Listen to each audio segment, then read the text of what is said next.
Halo Smart Viewers, berjumpa bersama saya Margaret Angelina dalam Rumah Demokrasi edisi 20 April 2016. Nama Gubernur DKI Jakarta Basuki Cahayapurnama atau yang akrab dipanggil dengan Ahok seolah tak henti-hentinya dikaitkan dengan sejumlah permasalahan. Lalu bagaimana dengan elektabilitasnya jelang Pilkada DKI Jakarta tahun 2017? Hari ini Rumah Demokrasi akan membahasnya bersama narasumber kami yaitu Bapak Yusa Juyandi selaku dosen komunikasi dan pengamat politik. Halo Pak Yusa, halo. Apa kabarnya Pak? Baik, sehat. Terima kasih Pak karena telah bersedia hadir di BINUS TV untuk program Rumah Demokrasi hari ini. Nah Pak, kita hari ini akan membicarakan mengenai elektabilitas salah satu calon gubernur yang akan maju pada tahun 2017 nanti yaitu Bapak Ahok. Nah, kalau melihat sosok Pak Ahok sendiri, bagaimana sih sosok beliau di mata Pak Yusa sendiri? Kalau menurut saya Gubernur DKI Jakarta saat ini Ahok adalah orang yang tegas ya. Dia ngomongnya memang belak-belakan. Dari sisi memang kemampuan untuk manajerial pemerintahannya juga saya pikir bagus. Memang ada sedikit kekurangan dalam dalam mungkin tutur kata atau perilakunya yang kadang-kadang omongannya memang ibaratnya kayak omongan orang yang kasar lah gitu. Oke, tapi di balik semua itu menurut Bapak sendiri sebagai gubernur, Pak Ahok adalah? Iya, dia orang yang tegas. Orang yang tegas. Nah, Pak, kita melihat sendiri ya bahwa jelang pilkada ini di media massa ramai dibicarakan mengenai beliau, baik dari permasalahan A, B, C, dan E. Kalau kita sebutkan satu persatu mungkin harus kita jabarkan juga permasalahannya. Nah, kalau menurut Bapak sendiri ada apa sih dengan Pak Ahok? Saya lihat memang sekarang kasus-kasus yang belakangan ini muncul juga tidak terlepas dari proses menjelang pilkada, di mana bukan hanya pilkada, di mana dalam konteks-konteks pesta demokrasi selalu muncul isu-isu yang terkait dengan calon A atau calon B. Isu-isu itu bisa muncul untuk kemudian menjadi sebuah serangan politik, ya, agar orang itu elektabilitasnya tidak lagi tinggi. Oke, sehingga memang ini adalah salah satu memang yang hal sewajarnya ya Pak, bisa dikatakan wajar menjelang pilkada nanti. Betul. Baik, nah kenapa Ahok Pak? Dibandingkan dengan calon-calon lainnya, kenapa yang ramai dibicarakan di media massa justru Ahok ini? Karena saat ini memang Ahok masih tinggi dari sisi elektabilitasnya. Dari survei beberapa lembaga memang juga jauh mengungguli dari calon-calon yang lain, meski termasuk dari Yusril ya, yang sebenarnya juga berpotensi kuat untuk mengalahkan Ahok. Tapi terlepas dari benar atau tidaknya kasus-kasus yang muncul, bahwa kenyataannya adalah memang kasus-kasus seperti ini seringkali muncul menjelang pesta demokrasi, entah itu pemilu, pilpres ya, ataupun pilkada. Dan ini bukan hanya terjadi di DKI Jakarta, tapi banyak di daerah-daerah lain. Seperti waktu itu adalah terjadi di Pilgub Jawa Barat ya. Saya mengetahui betul bagaimana kasus-kasus atau isu-isu black campaign ataupun negative campaign itu muncul di masyarakat. Oke, nah bicara mengenai elektabilitas dan juga citra nih Pak. Kalau menurut Bapak sendiri, bagaimana citra dan elektabilitas dari Pak Ahok? Citranya saya lihat memang masih bagus. Hanya saja memang saya lihat belakangan terakhir ketika ada kasus-kasus tertentu, Rumah Sakit Sumber Waras, terus kemudian soal kasus reklamasi, nah sudah mulai agak sedikit pengurangan elektabilitas ya. Sebab dalam kasus, misalkan kasus contoh reklamasi, Ahok sudah dikatakan ada masuk dalam konteks gray area. Ketika dia mengatakan gray area, maksudnya begini. Ketika Ahok dulu sangat tegas mengatakan bahwa Suni Tanuwijaya yang katanya adalah, kata menurut beliau adalah mahasiswa S3 yang magang dan ikut dengan beliau dari semenjak mencalonkan sebagai calonnya Jokowi pada saat Pilgub DKI tahun 2012 pada saat itu. Tiba-tiba beberapa hari ini berkembang dan muncul statement terbaru bahwa Suni itu adalah staf khusus. Kembali kan jadi sebuah persoalan di mana masyarakat bertanya-tanya, kenapa dahulu Anda mengatakan itu adalah anak mahasiswa S3 yang magang, tiba-tiba sekarang berubah lagi menjadi staf khusus. Oke, I see. Jadi memang itu, dan statement sederhana seperti itu pun bisa menjadi dikatakan senjata makan tuan sendiri ya untuk Pak Ahok. Karena memang dalam konteks Suni ini kan, Suni ini pas awal-awal namanya muncul sudah dicekal oleh KPK untuk dimintakan informasi seputar aliran-aliran dana soal raperda reklamasi. Supaya bagaimana kemudian mengetahui alur ini, maka Suni harus dimintakan keterangannya. Tapi kemudian siapakah sosok Suni ini? Sebab orang yang hanya magang di kantor gubernur tidak mungkin tahu banyak. Tapi belakangan kan jelas bahwa Suni adalah staf khusus. Berarti sebagai staf khusus dia tahu betul ya aliran informasi tentang bagaimana proses perumusan raperda, proses aliran-aliran soal komunikasi antara pengembang dengan DPRD ataupun pengembang dengan eksekutif dengan Pemprov DKI. Oke, sehingga memang hal ini pun juga bisa berdampak kepada elektabilitas Pak Ahok sendiri. Nah, bicara mengenai reklamasi ini, kalau misal Bapak melihat sosok Pak Ahok dan dihubungkan dengan permasalahan reklamasi ini, apakah memang ada keterkaitan yang melatar belakangi sehingga memang ada hubungan antara dua hal ini? Kalau soal kasus reklamasi, yang pertama memang kasus ini bisa menghambat beliau ya, Pak Ahok, untuk jadi lagi sebagai DKI 1. Akan tetapi hal itu juga sebenarnya tergantung dari kemampuan Ahok untuk membuktikan bahwa dia bersalah atau tidak. Kalau dia memang yakin dia tidak bersalah, dia harus membuktikan itu kepada kepada masyarakat, bahkan mungkin juga kepada proses hukum yang nanti akan berjalan. Dia bisa memberikan informasi-informasi, bukti-bukti yang konkret. Dan apabila kemudian bukti itu memang mendukung dia tidak bersalah, saya pikir elektabilitas Ahok justru akan semakin lebih meningkat. Karena ketika orang sudah dituduhkan sesuatu hal, tapi orang itu berhasil membuktikan tuduhan itu salah, tidak benar ya, maka justru kepercayaan orang semakin tinggi.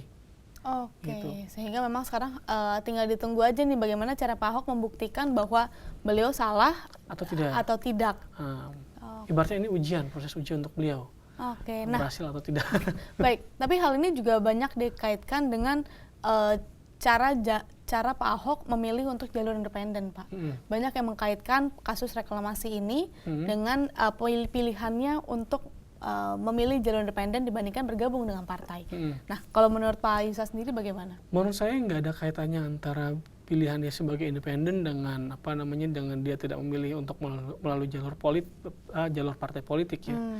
Sebab pada kenyataannya meskipun beliau sebagai calon independen, tetapi ada beberapa partai politik yang mendukung seperti Nasdem, terus kemudian yang terakhir adalah Hanura.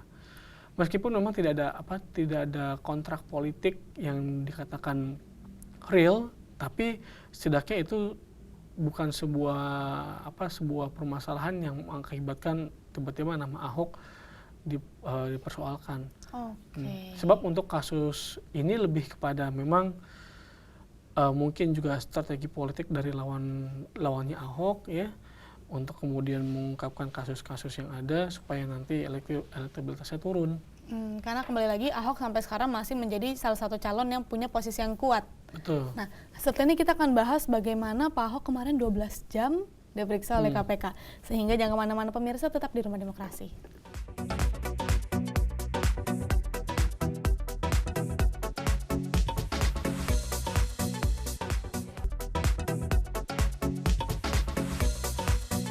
Terima kasih Smart Viewers karena Anda masih menyaksikan Rumah Demokrasi. Nah, Pak Yusa, kita lanjutkan nih. Baru beberapa hari terakhir ini kita mendengar bahwa Pak Ahok berada di KPK untuk diselidiki, diajukan tanya jawab selama kurang lebih 12 jam, Pak.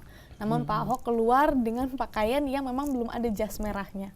Nah, ini yang ramai dibicarakan oleh media massa. Nah, kalau melihat hal ini, sebenarnya lagi ngapain sih Pak Ahok ini di KPK? Kedatangan Pak Ahok tentunya kan untuk mengklarifikasi sejumlah beredarnya isu-isu ataupun kasus yang sedang ramai ya soal Rumah Sakit Sumber Waras, pembelian lahan. Dan memang banyak lawan politik yang berharap bahwa Ahok segera menggunakan apa namanya rompi kuning, rompi orange ya, rompi merah orange, rompi orange ya, rompi orange gitu. Kalau saya begini, bahwa KPK juga tidak dapat dipaksakan untuk kemudian melakukan tindakan-tindakan yang tidak sewajarnya ya. Kalau misalkan Ahok ya tidak bersalah ya, mengapa harus menggunakan rompi orange gitu kan? Kecuali memang kalau ternyata dalam proses hukum yang dijalankan ditemukan sejumlah alat bukti yang sudah meyakinkan dia bersalah, ya baru. Tapi ini kita tidak bisa memaksa ataupun mendesak penegak hukum untuk melakukan tindakan-tindakan yang politis. Oke, nah bicara mengenai kasus Rumah Sakit Sumber Waras, ini banyak banget isu-isu yang memang nggak terkait satu sama lain. Ada yang bilang A, B, C. Nah kalau menurut Pak Yusuf sendiri, kasus Sumber Waras ini sebenarnya kasus yang seperti apa sih Pak? Kasus Sumber Waras bahwa dia adalah sebuah kasus di mana ada temuan ya bahwa ada aliran dana yang mencurigakan ya. Terus juga kemudian ada potensi kerugian negara seperti yang telah disampaikan oleh BPK. Memang saya tidak mengetahui secara rinci tentang apa sih persoalannya dan mengapa bisa seperti itu. Cuma kalau misalkan BPK sudah meyakini ada sebuah aliran dana yang mencurigakan dan BPK sudah kemudian mengajukan sebuah proses hukum atasnya, maka kita lihat saja nanti proses hukumnya seperti apa. Namun kenapa dikaitkan dengan Pak Ahok, Pak? Bahwa kasus Rumah Sumber Waras ini memang tidak dapat dilepaskan dari Ahok sebagai kepala daerah. Kan ahli fungsi lahan sumber waras ini yang melakukan adalah Pemprov DKI Jakarta. Dalam banyak kasus di banyak pemerintahan daerah pun sama. Kalau misalkan ada satu kasus yang terkait dengan pemerintah daerah, bisa saja seorang pemimpin ya sebagai leader dia akan dimintakan keterangan. Kalau misalkan ternyata ada keterlibatan leader pemimpin dalam kasus-kasus tertentu, maka bisa saja pemimpin itu terkena kasus. Gitu. Oke, nah sehingga memang Pak Ahok di sini diperiksa karena beliau sebagai kepala daerah yang memang memiliki tugas sebagai ahli fungsi dalam wilayah sumber waras ya, itu. Jadi sumber waras ini kan lahannya akan dialih fungsikan, diambil alih oleh pemerintah provinsi. Nah, dalam alih fungsi ini kemarin yang saya baca dari beberapa berita bahwa ada transaksi yang mencurigakan menurut BPK, di mana transaksi itu sekian ratus miliar dilakukan di luar jam kantor dan dilakukan oleh kepala bidang di pemerintahan Provinsi DKI Jakarta. Tentu ketika uang ini ditransfer di luar jam kantor sekian miliar, otomatis perlu ditanya juga ke atasannya itu. Siapa atasannya? Atasannya kan gubernur. Apakah gubernur tahu soal ini? Nah kalau soal gubernur tahu atau enggak kan makanya perlu diklarifikasi. Makanya kemudian KPK memanggil Ahok. Apakah Ahok tahu soal aliran ini, terus kemudian bagaimana kemudian Ahok mengetahui berapa kira-kira soal selisih harga dan potensi kerugian yang kemudian bisa dialami oleh negara. Sehingga memang kasus ini nggak secara langsung mengena, tapi harus dipertanggungjawabkan oleh Pak Ahok seperti itu ya Pak. Nah, masih bicara mengenai kasus-kasus tadi, kita sudah bicara mengenai reklamasi dan staf ahlinya, lalu juga mengenai sumber waras yang kemarin juga Pak Ahok sudah memenuhi panggilannya dan 12 jam berada di sana. Nah, kita melihat di sini Pak, sebenarnya kenapa permasalahan-permasalahan ini, karena tidak hanya dua hal ini Pak, masih ada permasalahan yang diungkit yaitu adalah penggusuran. Yang walaupun tujuannya pro rakyat tapi dibilangnya juga tidak pro rakyat. Terus masih ada lagi kasus Transjakarta yang kembali dibesarkan kembali oleh media massa. Nah kalau kita melihat hal-hal ini, sebenarnya seberapa besar sih pengaruh permasalahan ini terhadap elektabilitas Pak Ahok sendiri? Bagi saya cukup signifikan kalau misalkan ternyata kasus ini ada satu yang terbukti, maka itu akan dapat menjatuhkan elektabilitas Ahok. Ini adalah sebuah ibaratnya amunisi senjata lah, orang dalam kondisi peperangan dia akan mencari apa saja senjata yang dapat dia gunakan untuk mengalahkan musuhnya. Gitu. Salah satunya adalah dengan dia mencoba mengangkat isu-isu tertentu atau masalah-masalah yang sebenarnya dulu tidak muncul kemudian dimunculkan. Baik, sehingga memang betul-betul memang ini memiliki pengaruh yang sangat besar terhadap elektabilitas Pak Ahok untuk menjadi gubernur pada tahun 2017 nanti. Tapi kalau kita boleh flashback sedikit Pak, pada Pilgub 2012 lalu, pasangan Fauzi Bowo juga memiliki elektabilitas yang cukup tinggi Pak. Namun pada saat itu akhirnya bagaimana caranya Pak Jokowi dan Pak Ahok berhasil memenangkan hal tersebut? Nah inilah memang proses demokrasi ini terkadang juga tidak dapat dilepaskan dari intrik-intrik politik tertentu ya. Nah, jadi bukan tidak mungkin orang yang sebelumnya punya elektabilitas tinggi kemudian dapat bertahan lagi. Akan ada selalu celah atau akan ada selalu cara untuk dapat kemudian mengalahkan dari lawan politik itu. Termasuk petahana ya, orang yang saat ini menjadi kepala daerah bisa saja dijatuhkan. Gitu. Misal juga contoh kasus pada saat pemilihan wali kota Bandung ya, tahun 2014 2015 waktu itu 2014 pada saat itu Ridwan Kamil sama sekali tidak punya elektabilitas yang cukup kuat untuk mengalahkan pada situ adalah pesaing-pesaingnya. Kalau tidak salah waktu itu elektabilitas beliau hanya sekitar 16-17%. Tiba-tiba pas pada saat pilkada dia mendapatkan suara unggul ya, bahkan mendominasi sekitar 40% lebih. Sedangkan pesaing-pesaingnya itu ada di belakang dia dengan kisaran yang kedua ada 20%, yang ketiga cuma 10%. Oke, sehingga memang tapi hal ini unik Pak, karena kalau kita melihat dari sisi Pak Ahok sendiri, sisi kekuatannya hanya yang dimiliki adalah karakternya yang keras, terus juga memang hasil portfolio yang selama ini memang semua kebijakannya itu membuahkan hasil. Di samping semua itu, Pak Ahok kan memilih jalur independen, Pak. Sebenarnya apa sih Pak yang ditakutin sama pesaing-pesaingnya ini?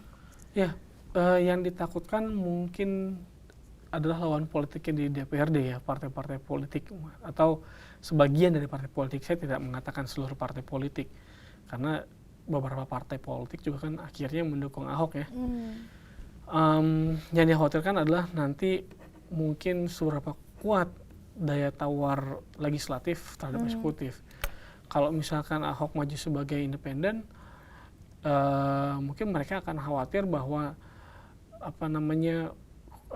keberadaan partai politik semakin terkucilkan ataupun semakin terpinggirkan dengan kelompok-kelompok independen. Tapi sebenarnya ini juga bukan sebuah menurut saya bukan sebuah permasalahan yang terlalu besar.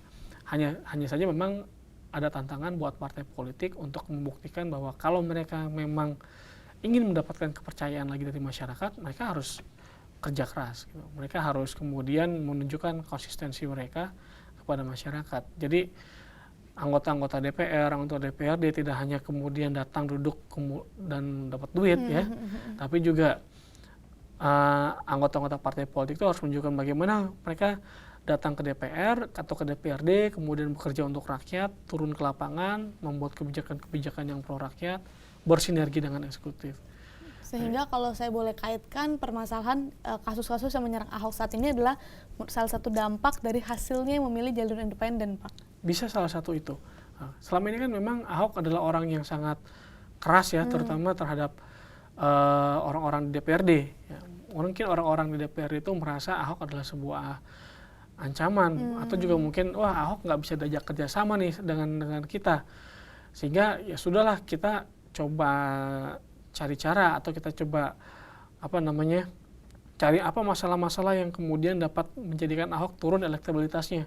Oke, tapi ada nggak sih kemungkinan kalau sebenarnya dibalik semua kasus-kasus ataupun perbuatan yang mereka lakukan ini adalah salah satu pengakuan kalau memang Ahok ini punya kualitas atau punya sesuatu untuk menjadi pemimpin? Ya, memang Ahok punya kualitas dan saya melihat sisi ketegasannya, terus kemudian kemampuannya dalam manage pemerintahan itu ya patut kita acungi jempol ya. Ya terlepas dari apakah masalah yang sekarang itu benar atau tidak kan kita juga nggak tahu pasti karena biarlah itu penegak hukum yang menjalankan proses tersebut. Oke, nah kalau misalnya sekarang kita melihat di media massa itu ramai membicarakan mengenai Ahok. Sebenarnya siapa sih Pak pesaing terberat untuk Ahok menjadi DKI 1 tahun 2017 nanti? Jangan dijawab dulu Pak, karena setelah akan kita bahas, jangan kemana-mana pemirsa, tetap di Rumah Demokrasi.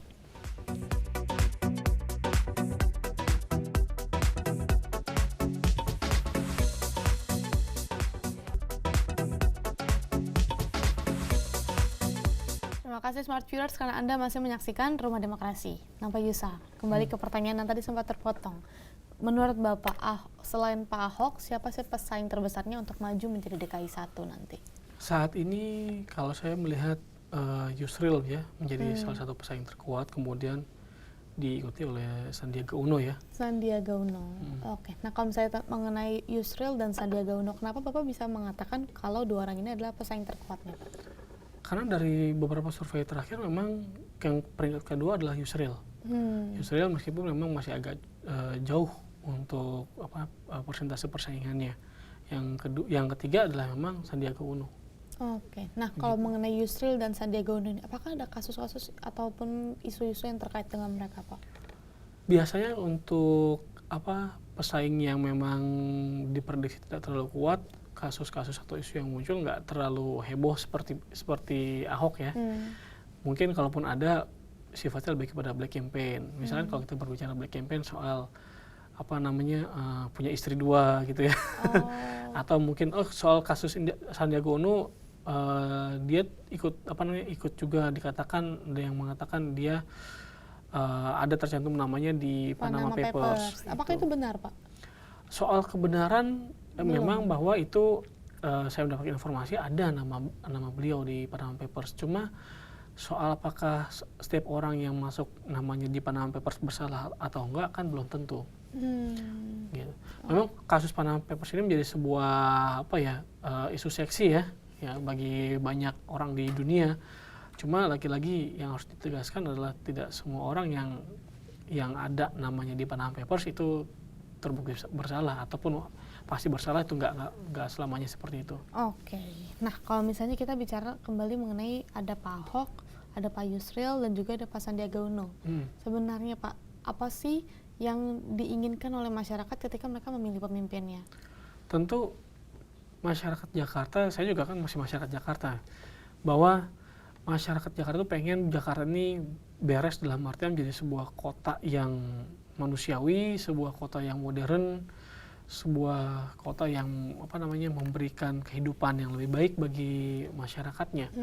Gitu. Yang manusiawi maksudnya adalah tidak lagi ada pemukiman yang kemudian tidak memberikan kehidupan yang layak bagi masyarakatnya.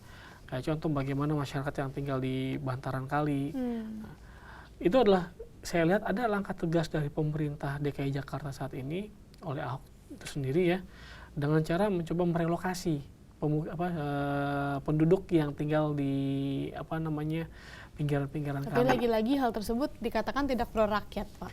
Ya, memang ada sedikit persoalan sih soal itu, tapi menurut saya hal itu bisa dikomunikasikan dengan pemerintah provinsi, ataupun pemerintah provinsi kemudian nanti bisa berkomunikasi dengan pihak-pihak tertentu untuk kemudian memecahkan persoalan yang ada.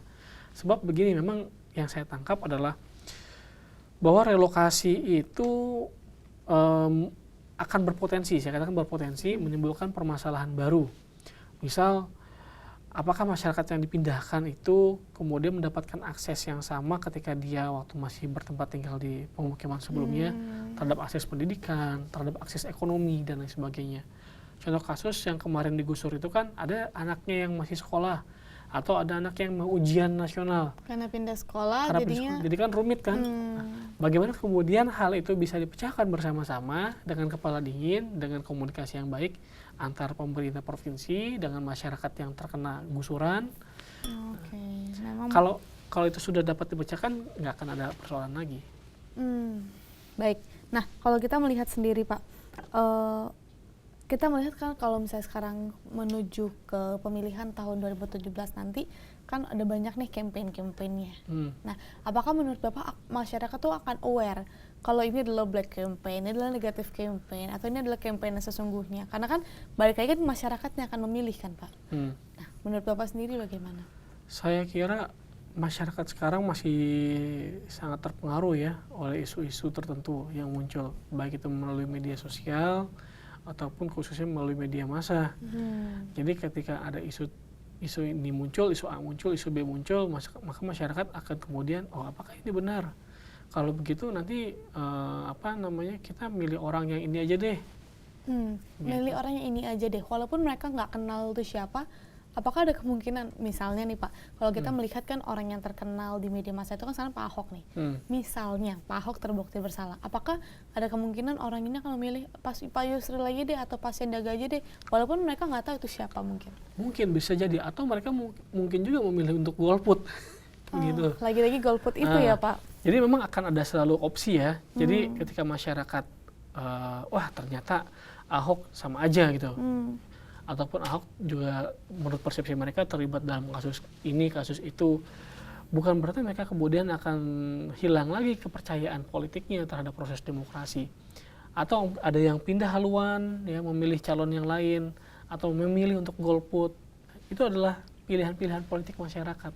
Oke, hal ini unik Pak. Nanti mungkin kalau misalnya kita bahas lagi, akan ada sesi khususnya nih, bagaimana cara masyarakat tuh memiliki pilihan tersendiri ya Pak. Ya. Nah Pak, kalau misalnya kita kembali lagi ke Pak Ahok, apakah menurut Pak Yusa sendiri, Pak Ahok ini memiliki kemungkinan untuk terjerat dalam kasus korupsi? Karena kalau kita lihat elektabilitasnya tinggi, terus juga karakternya selalu mempertegas kalau menolak adanya korupsi. Menurut Pak Yusa sendiri bagaimana? Kalau misalkan kita berbicara soal seorang pemimpin yang terjerat korupsi, jadi ada beberapa kasus di mana pemimpin yang kemudian ditangkap oleh KPK itu dia murni karena memang dia terlibat korupsi. Yang kedua adalah karena kesalahan administratifnya.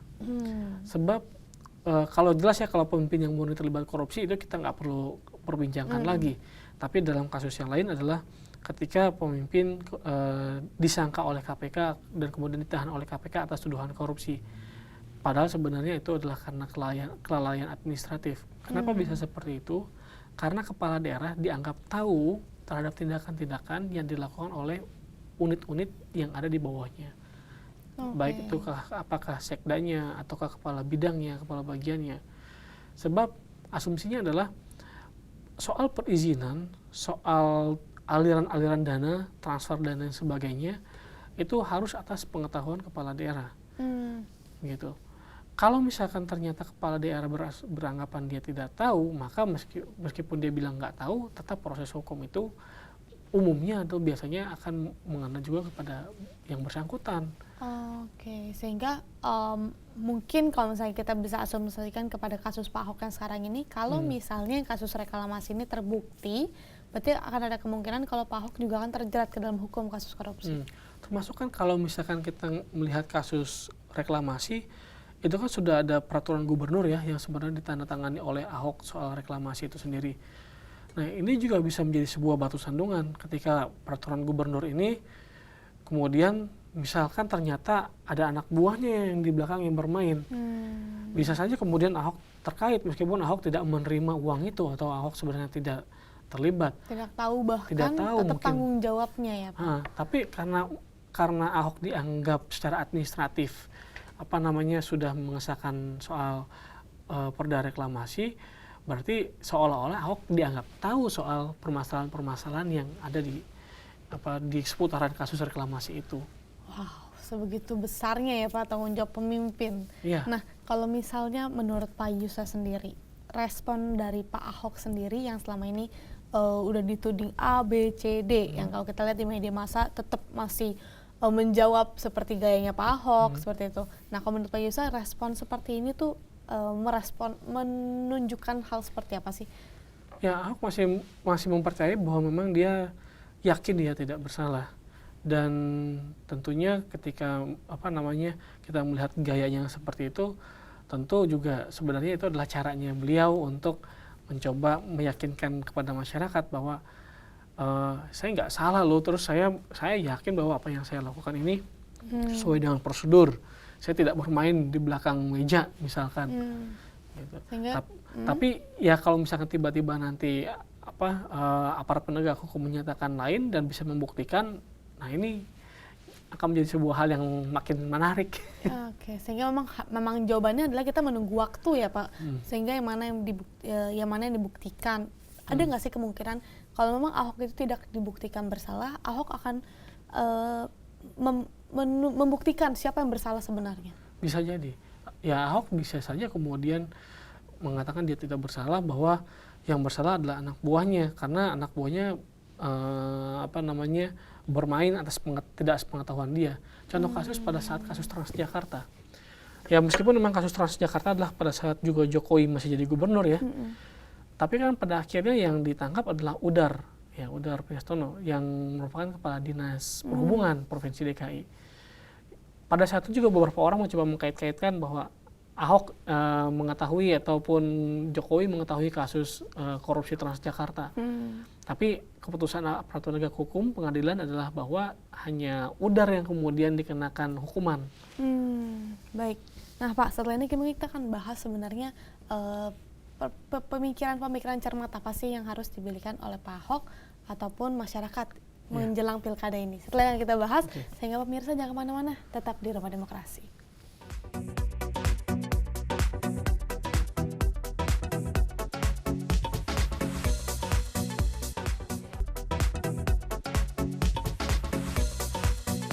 Terima kasih pemirsa karena Anda masih menyaksikan Rumah Demokrasi. Nah Pak Yusa, kita lanjutkan nih. Masih mengenai elektabilitas dari Pak Ahok sebagai calon gubernur nanti untuk tahun 2017. Nah, menurut Bapak dengan kasus sedemikian banyaknya yang menimpa dan menjurus kepada Pak Ahok, apa sih Pak yang harus Pak Ahok lakukan? Selain membuktikan tadi ya.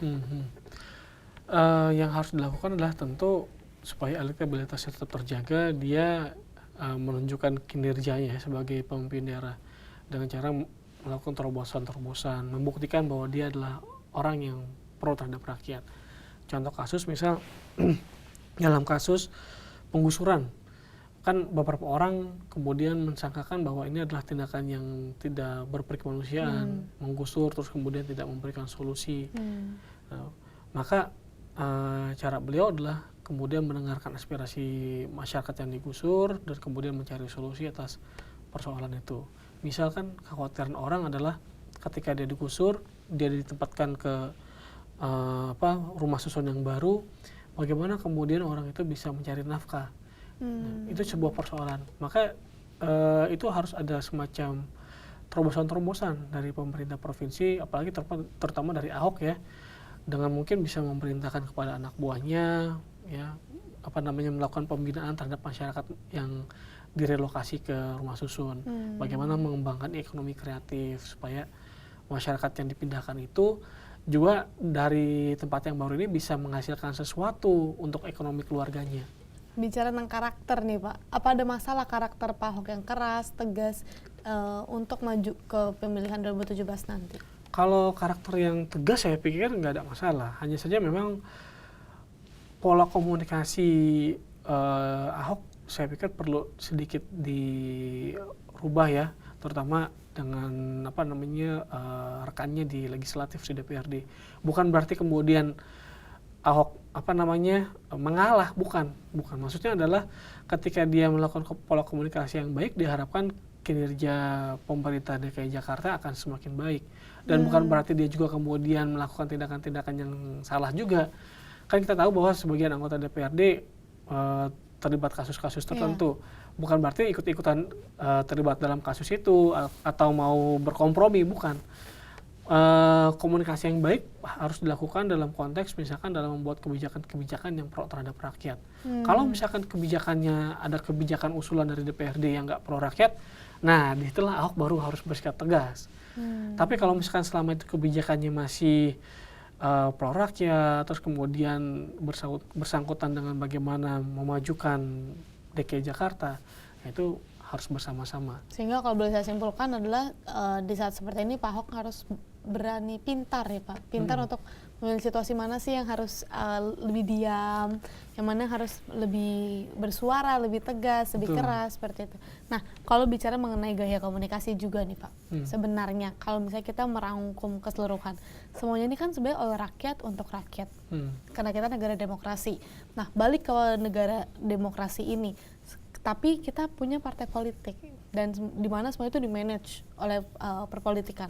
Sebenarnya gaya komunikasi seperti apa sih Pak yang harus dijalin sama pemain-pemain politik ini supaya masyarakat juga nggak hanya diberikan sosialisasi tapi nggak ada realisasi? Ya, saya juga yakin bahwa nggak semua orang-orang di partai politik itu adalah bermasalah, ya nggak semua bermasalah. Saya yakin masih ada orang-orang di partai politik, ya, entah itu di Gerindra, di Demokrat, PKS atau yang lainnya, itu masih ada yang baik-baik kok. Nah, misalkan dalam kasus Jakarta, Ahok bisa mencari orang-orang yang baik itu untuk diajak bekerja sama, membangun sebuah pola komunikasi yang positif. Dan saya sangat yakin masih ada anggota-anggota DPRD di DKI Jakarta yang memang mereka punya maksud dan punya kinerja yang bagus ya. Sehingga memang sekarang Pak Ahok selain banyak nih Pak tugas Pak Ahok sekarang, harus masih memimpin Jakarta, harus menyiapkan untuk pemilihan nanti 2017, harus menyelesaikan kasusnya, terus juga banyak hal-hal yang harus dipertimbangkan lainnya seperti itu. Luar biasa. Nah, kalau kita melihat menuju pemilihan 2017 nanti, kampanye nih Pak, kampanye pasti akan semakin marak, semakin keras, black campaign, negatif campaign, terus juga mungkin positive campaign. Apa sih Pak sebenarnya kampanye seperti apa yang harus dilakukan supaya memang masyarakat tuh tidak yang lagi tadi aku bilang nggak diberikan sosialisasi aja? Kalau kita berbicara soal proses demokrasi yang nanti akan dijalankan, memang hal yang harus ya kalau berbicara idealis yang harus dilakukan adalah bagaimana kampanye itu tidak dibungkuilah oleh black campaign ya. Termasuk ya kalau misalkan ada kasus-kasus tertentu tidak seperti misalkan kasus korupsi atau tidak jadi semacam negatif campaign. Kalaupun dalam proses pilkada harusnya hanya di sana antara calon yang satu dengan calon yang lain dia memaparkan apa yang menjadi program, visi dan misinya. Jadi yang dipersaingkan dan dipertarungkan adalah bagaimana cara dia kemudian memimpin ketika dia terpilih, program-program apa saja yang akan dia lakukan. Dan dia juga harus membuktikan bagaimana sosok pribadi dia, dan dia harus bisa memberikan semacam jaminan kepada masyarakat bahwa ketika dia terpilih, maka masyarakat dapat berharap kepada dirinya. Tapi selama ini sudah ada Pak jaminan-jaminan. Ya, itu memang sudah jaminan, termasuk yang terbaru adalah ketika kasus penggusuran kan, ketika Jokowi dulu masih jadi gubernur ya, sebelum masih sebagai calon gubernur, ya kan memberikan jaminan ya tidak akan melakukan penggusuran, dan itu dia. kemudian itu ditagih pada saat kemarin ya, meskipun gubernurnya udah bukan Jokowi lagi. Itu dia yang gimana kalau kita melihat masyarakat apalagi khususnya Jakarta tuh unik, dan karena saking majemuknya Pak, mungkin sebagai pemimpin tantangannya lebih besar ya Pak? Betul, Jakarta lebih besar tantangannya. Karena ini adalah kota yang heterogen ya. Karena kalau misalnya di sisi menurut saya ada beberapa kebijakan yang memang itu harus dilakukan gitu. Tapi mungkin ada aja masyarakat yang menentang hal tersebut. Nah, akhirnya kita harus menyimpulkan nih Pak. Menyimpulkan hari ini kita membicarakan mengenai elektabilitas dari kinerja Pak Ahok sendiri supaya bisa maju menjadi DKI 1 2017. Ada nggak harapan ataupun hal-hal yang menurut Bapak harus Pak Ahok lakukan nih supaya elektabilitas itu memang tetap dan masyarakat juga yakin ketika memilihnya, jadi bukan karena nggak ada pilihan lain. Ya, kalau misalkan memang kita ingin melihat Jakarta semakin baik, dan terus juga Pak Ahok juga ingin tetap maju sebagai berlanjut sebagai pemimpin di DKI ini, maka yang harus dilakukan oleh Ahok adalah tadi melakukan terobosan-terobosan, inovasi, memberikan jawaban atas permasalahan-permasalahan yang muncul. Tadi seperti misalkan soal penggusuran, bagaimana memberikan solusi atau alternatif yang baik bagi masyarakat yang digusur. Ketika dia pindah, dia tidak hanya sekedar mendapatkan tempat yang bagus atau lebih baik daripada tempat sebelumnya, tapi bagaimana kemudian dia bisa menghasilkan penghasilan yang mencukupi bagi keluarganya. Dia kemudian bisa berpikir tentang bagaimana kehidupan pendidikan keluarganya, anak-anaknya. Sehingga ketika memang memulai suatu kebijakan tuh dipikirin ya Pak, dipikirin sampai ke dalam-dalam akar-akarnya. Iya, karena nggak bisa menggusur begitu aja kan. Kayak kemarin kan kasus menggusur, tapi tiba-tiba ada anak yang kemudian orang tuanya menjadi bingung karena anaknya sedang ujian, di sisi lain rumahnya sudah digusur. Nah gitu, jadi sebuah persoalan jadinya. Hal-hal seperti itu yang memang harus menjadi PR besar ya untuk Pak Ahok. Yeah. Nah, Terima kasih Pak Yusa karena telah berbincang mengenai elektabilitas Ahok untuk maju ke pemilihan gubernur tahun 2017 nanti. Terima kasih atas kehadirannya. Dan demikian pemirsa perbincangan kita mengenai elektabilitas Pak Ahok untuk menjelang pemilihan tahun 2017 nanti. Semoga apa yang kita perbincangkan dapat memberikan pelajaran, dapat memberikan satu pencerahan agar kita dapat memilih gubernur sesuai dengan memiliki tujuan yang sama dengan kita, yaitu memperbaiki Jakarta. Akhirnya, saya Margareta, Pak Yusa, dan seluruh kru yang bertugas pamit undur diri dan sampai jumpa di Rumah Demokrasi selanjutnya.